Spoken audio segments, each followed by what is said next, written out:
José Gregorio Rojas Romero, director político regional, Soluciones para Venezuela, partido político, seccional Estado Falcón, editorial, lunes 22 de junio del año 2020. Venezuela. En nuestro país, nada es más asombroso que la realidad. Los hechos del acontecer venezolano no son los que esperamos el común de los ciudadanos. Para muestra está el 20 de mayo de 2018, cuando el 80% de la población manifestaba el rechazo al candidato Nicolás Maduro, el mismo que ejercía y ejerce como presidente hoy. Recordemos que la oposición representada por el G4 llamó a la abstención y en consecuencia perdimos lo que matemáticamente era imposible perder, por solo recordar este error de la más crasa estolidez.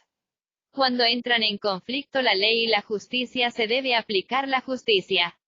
Este principio jurídico tiene un requisito difícil de cumplir para su aplicación y no es otro que se necesita de un justo, ¿y quién es justo?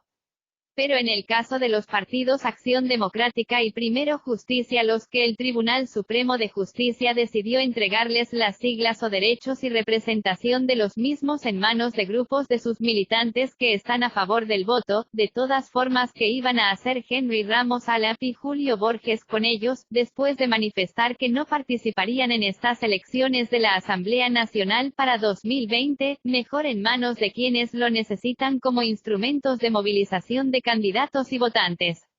Claro, en gobierno no lo hace con otra intención distinta de desprestigiar a quienes los reciben, al ser acusados de que negociaron y por lo tanto son colaboracionistas y ante la opinión pública crear más desconfianza y desmotivar más la intención al voto.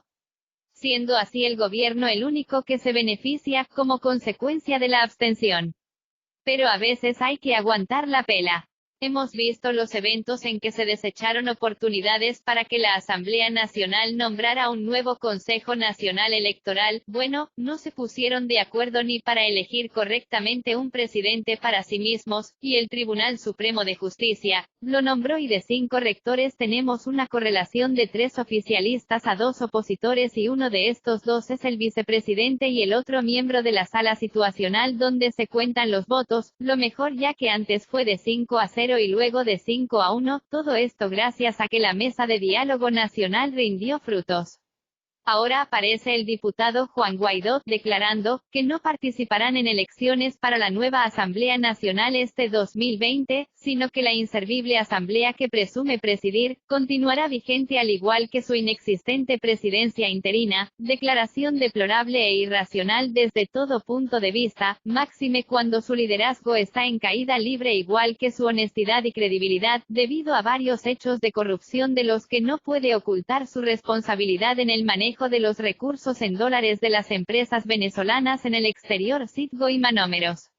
Por otra parte, el gobierno, quien ha manejado prudentemente la pandemia del coronavirus, COVID-19, que le vino como anillo al dedo, dado el aparato previamente montado para control político de la población, que le sirvió para ejercer las medidas de cuarentena y por el aislamiento internacional existente en Venezuela, donde la diáspora era la consecuencia de la crisis económica que cada día se hace más insoportable, debido a que las sanciones económicas por parte de Estados Unidos y Europa, aupadas por el G4 han venido agravando más y más nuestra situación, sin que en ningún momento esto excuse al gobierno de su pésimo manejo de la economía y de las políticas públicas que han dejado como consecuencia lo que parecía imposible en otros tiempos, como es el insólito quiebre de la industria petrolera, Petróleos de Venezuela, PDVSA, el colapso de los servicios públicos como el suministro de agua potable, la electricidad, el transporte público, las comunicaciones y